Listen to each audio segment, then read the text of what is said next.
গুৱাহাটীৰ সকলো সংবাদ গোষ্ঠীৰ সংবাদকৰ্মীৰ মাজত 30 জানুৱাৰীৰ পৰা অনুষ্ঠিত হ'ব মিডিয়া 2020 প্ৰাইজ মনি ক্ৰিকেট প্ৰতিযোগিতাৰ। গুৱাহাটীত অনুষ্ঠিত এখন সংবাদ মেলত উদ্যোক্তাসকলে প্ৰকাশ কৰে প্ৰতিযোগিতাখনৰ নিয়মাৱলী।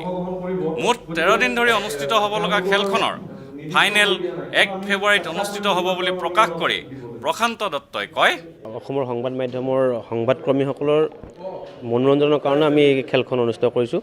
অহা 20 জানুৱাৰীৰ পৰা অনুষ্ঠিত হ'ব।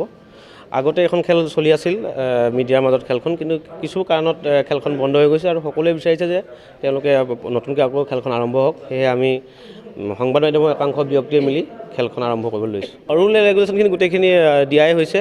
ইয়াৰ মাজত মেইনটো হ'ব যে সংবাদ মাধ্যমৰ বাহিৰে বেলেগ মানুহ ইয়াত খেলিব নোৱাৰিব। আমি সকলোকে প্ৰথমে ৰিকুৱেষ্ট কৰিছোঁ যে তেখেতলোকে যাতে নিজৰ সংবাদ মাধ্যমৰ বাদে বেলেগৰ খেলুৱৈ আনি ইয়াতে খেল নেখেলে, আৰু সেইটো আমি খুব ষ্ট্ৰিক্টলি এইটো ব্যস্ত।